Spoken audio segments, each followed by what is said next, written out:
You turfed out a Labor Member of Parliament to win the seat of Herbert, 8 or so %. What turned the result for you, do you think? My volunteers and our hard work. We also spoke on issues that affected North Queensland and Townsville, like Adani, like coal. We didn't shy away from anything, and we really backed in what our town needs, and our town desperately needs jobs, and looking for projects that we can create. And I don't know. That is a difficult question. I think we just worked hard, and my volunteers were extremely good, and my wife was out with me every day. And the vote changed because I think that they saw a disingenuous person. Yeah, it was interesting. I was commentating for the entire election, and there was this. There were many issues in the campaign, of course, a presumption that Labor would win, but a really big undercurrent was the difference between the north of Australia and the south of Australia. And Adani was one of those big issues that cut through on that divide, that Australian divide. Your opposite number, Cathy O'Toole, the Labor member who lost, couldn't even come to say the word Adani. How big was Adani in the contest? I think it was huge, but it wasn't just the word Adani. It was the representative not backing in what the people wanted, and the feeling was she was getting told by some latte sipping lefties down the south, telling her what she can and can't say. And I can tell you that in Townsville we will not be told what jobs we can have or industries we can work in by people not in our region. Now, we're a blended model, so Adani, Carmichael Mine, open up the Galilee Basin is something that I'm very passionate about, but we also back in solar projects. We back in anything that creates jobs, right? And to have the former federal member not even say the word was a bit embarrassing and a slap in the face of the people of North Queensland. You had a fascinating background. I had a look at your maiden speech today and read a little bit more about you. I just want to tell my viewers, because you don't often see people like you in Parliament. Too often it's the carbon cutout, lawyer, staffer on the coalition side, union official on the Labor side. You left school at the age of 15. You worked as a concreter, went to night school to get into the army. You said in your maiden speech that you were raised by a single mum, and that everything you are, you hand to your mum as her achievement as much as yours. You said you did it tough growing up. You said you and your 2 other siblings, and this is your words, had to fight for everything.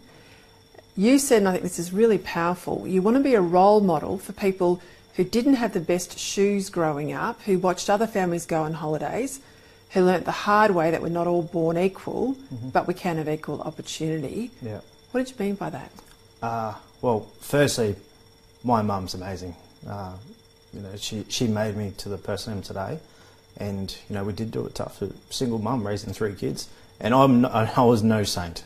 I was a bit of a rat bag. Yeah, you said that in your speech too, which I thought was refreshing. Well, I'm not a career politician. I'm a bit different, and I care about people and how I can help people, not about when I'm going to get, if people get promoted or, sitting there crossing my fingers. I don't care about that. I just care about representing my region and my people. And I think that, we aren't all born equal, but with a bit of fight, a bit of mongrel sometimes, we can have equal opportunity.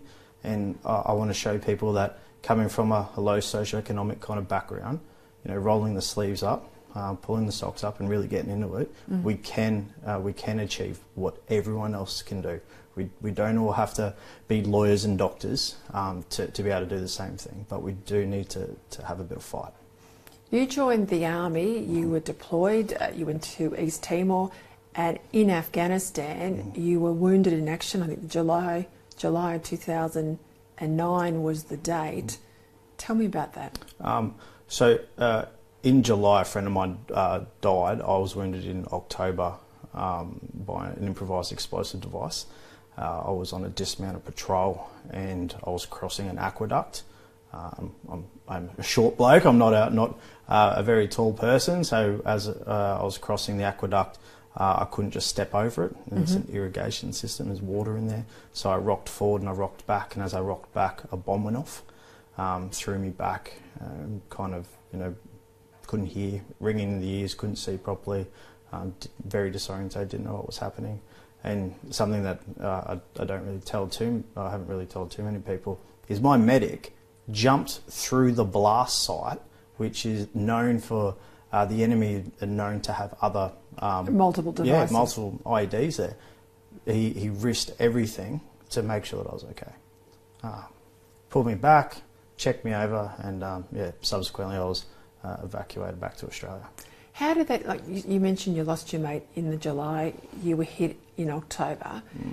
How did that impact your recovery, losing a mate and obviously the injury that you suffered, and all the issues that our veterans, we know probably better now than ever before in our history, can often suffer with their recovery? How did that impact you? It impacted me a lot because my family, my brothers, were still overseas.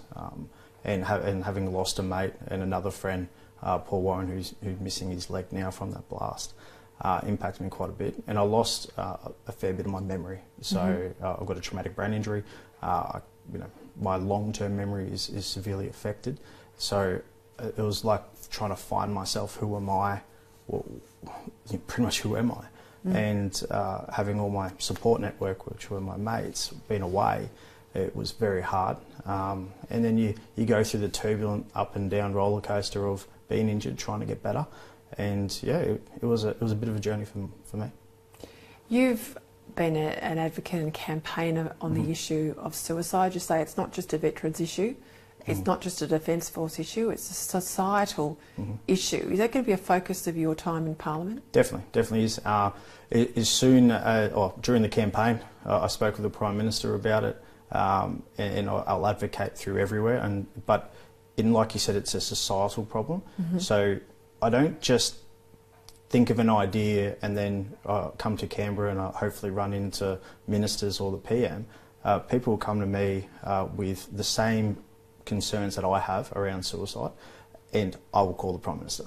I will make sure that I'm speaking to Greg Hunt, because this isn't something that I'll be quiet about, and we need to be doing everything in our power to reduce the very high number of veteran suicides and suicides within the community.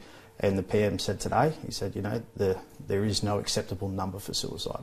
And I really, commend not just, and this isn't going to get political, I'm not going to say I really commend the government on it, it's great, it's good, but I think that the PM has picked it up. This isn't just a throwaway line.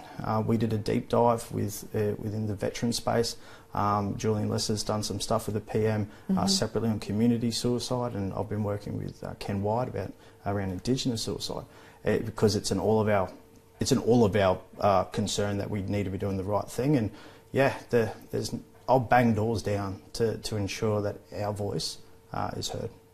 Yeah, and you're right, look, it touches all walks of life, men and women, although we know some of the rates, particularly for young men are unacceptably high, but it's not a one-size-fits-all sort of response, is it? No, it's not. And the Prime Minister was with me on Anzac Day, and a friend of mine, Brad Carr, died by suicide on Anzac Day. I found out the next day, right before with the PM, right as we walked into a press pack. And the PM said, "Yes, you don't have to. I can do this. You don't have to do it." He was very concerned and comforting. And I said, "No, because I've had too many of my friends die by suicide. I'm going to stand here, and we're going to take the barrage of pre-election press pack. But my way that I honour my friends who have died is by getting up every day, tightening the shoes, and getting out and doing the job. And hopefully, with the support of everyone around, that we will make a difference." I reckon you'd give a lot of people heart to see someone like you with your background and your experience, particularly on this issue, in Parliament. I loved your first speech where you talked about, I guess, frailty, human frailty. Now, brave to put it down there in writing, so to speak. You said, "I'm no saint. I've made plenty of mistakes. I've done things and said things in my past that I'm not proud of. The harsh lessons that I've learnt from those dark times equip me to serve the people of Herbert." How so? Because I've made mistakes. I know that we're not all perfect, and I'm not perfect. And I'm willing to talk about anything that I've come across or done in my past. And it builds my resilience. It builds who I am, and it puts me on the right direction, because we hit speed bumps and we turn around, and it just makes me who I am today. Everything I want to do is fight for my patch. I don't want to, people put their faith in me, and I don't want to let them down. I won't let them down. And, I love a good fight, and I love, getting out there and banging on the doors, and it doesn't matter who you are in this place or anywhere else in the country or the world. If I think they need to hear about what's happening in our patch or anything like that, I'll go directly to them. And I think my background and experience kind of puts me in a place where, I don't care who you are. If it helps the region or if it helps, the people throughout the country, I'll speak to you and ensure that we're all on the right path. What do you want to achieve for Herbert? Regions like Townsville suffer unemployment, particularly youth unemployment. Your wife is Indigenous. Yep. You've got a young girl. You say being a dad's your greatest achievement. What sort of future do you want to give a kid like that in the region, your daughter? Well, I want my daughter to stay in the region. I want the kids and children of Townsville, Herbert, to be able to stay. I don't want them to have to go to the southeast because there isn't any jobs or there isn't anyone fighting for what they want. And so a part of, or everything that I'm about is create projects that create jobs and economic drivers. So, we've put money into the water pipeline, so the stadium, then we've got the stage 5 of the ring road. We've got projects in our pipeline to come up to ensure that people can have work and can stay in the region. And, I think it's always about fighting for the people. And that's exactly what I'll do, and I want to see a prosperous future for Herbert.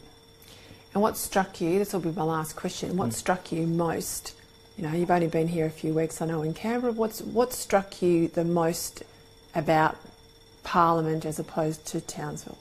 I'd much rather be in Townsville. I'd much rather have Parliament in Townsville because I think that Townsville's a much better place than Canberra.